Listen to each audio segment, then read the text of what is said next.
ఉలవపాడు నేను మామిడి తోటలో తీసుకుంటా ఉన్నాను. కౌలుకు కొన్ని తీసుకుంటా ఉన్నాను. కొన్ని మా ఉన్నాయండి. ఇక్కడ ఉలవపాడు వచ్చేసేలకి మనకు ప్రాముఖ్యత ఏంటంటే బగినపల్లి.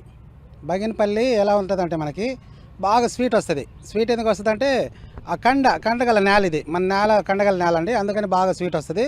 కాయ ఏదంటే అరకిలో ఉంటుంది, 700 గ్రాములు ఉంటుంది. కానీ ముట్ట ఏంటంటే చిన్నదిగా ఉంటుంది, కండ ఎక్కువగా ఉంటుంది, పిండిలాగా ఉంటుంది. అందుకని ఆ టేస్ట్ వస్తుందండి. కాపు ఎలా ఉంటుందంటే మనకి నేల సాయిల్ కనుక మంచి లూజ్గా బాగా గట్టిగా కాకుండా లూజ్గా ఉంటే 3 ఇయర్స్కి వచ్చేస్తుందండి. సాయిల్లో కొంచెం గట్టితనం ఉంటే ఎవరి తొందరగా పోదు కాబట్టి 4 సంవత్సరాలకి అవకాశం ఉంటుంది. 4 సంవత్సరాల నుంచి కాపు వస్తుంది. ఈ కాపు కూడా ఎలా ఉంటుందంటే స్టార్టింగ్లో కొన్ని తీసేస్తామండి. స్టార్టింగ్లో వస్తే చెట్టు కనుక ఎదుగుదల లేకపోతే కాయ పూత పూసినా పిండి పడినా తుంచేస్తాం. ఆ చెట్టు కొంచెం బలంగా వచ్చిన తర్వాత ఇంకా కాయలు ఆపుకుంటూ వెళ్తామండి. వాటర్ ఉంటుంది కాబట్టి మనకు సరిపోయింది. పెట్టుబడి అసలు మనకు పెట్టుబడి అనేది ఎక్కువ జరిగేది అప్పుడేనండి. మొక్క వేసిన కాడి నుంచి మనకి దుక్కులు కూడా 7-8 సార్లు దుక్కులు ఉంటాయి. గడ్డి ఎక్కువ పెరిగేది కాబట్టి దుక్కులు ఈ సేద్యము తిరగొట్టం కూడా 4-5 సార్లు మొక్క తిరగొట్టాలండి. లేకపోతే అది తొందరగా ఏరు తీసుకోదు, లూజ్ చేస్తూ ఉంటాం అప్పుడప్పుడు. వాటర్ కానివ్వండి, అది అండ కానివ్వండి.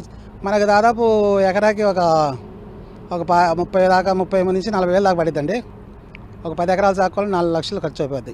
ఫస్ట్ క్రాప్ పెద్దగా రాదండి. ఎందుకంటే స్టార్టింగ్లో ఎక్కువ వదిలేస్తుంది మొక్క.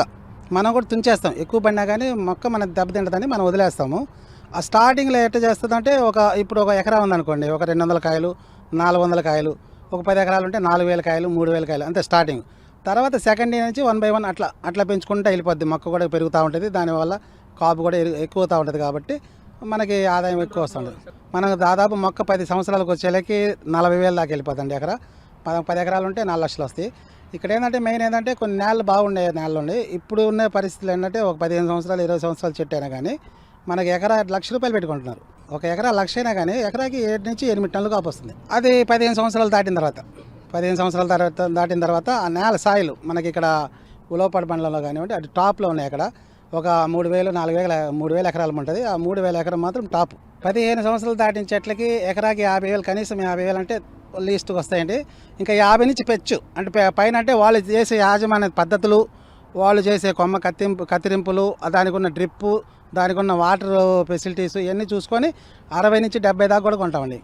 పెట్టుబడి వాళ్ళకి మనం ఇస్తామండి. 60,000 70,000 ఇచ్చామంటే 70,000 నుంచి మనకి ఎట్లా ఉంటుందంటే ఎకరాకి వచ్చేసి 30,000 దాకా, 30 నుంచి 40,000 దాకా కూడా కౌలు కాదు. కౌలు 60,000 70,000 ఇస్తామనుకోండి.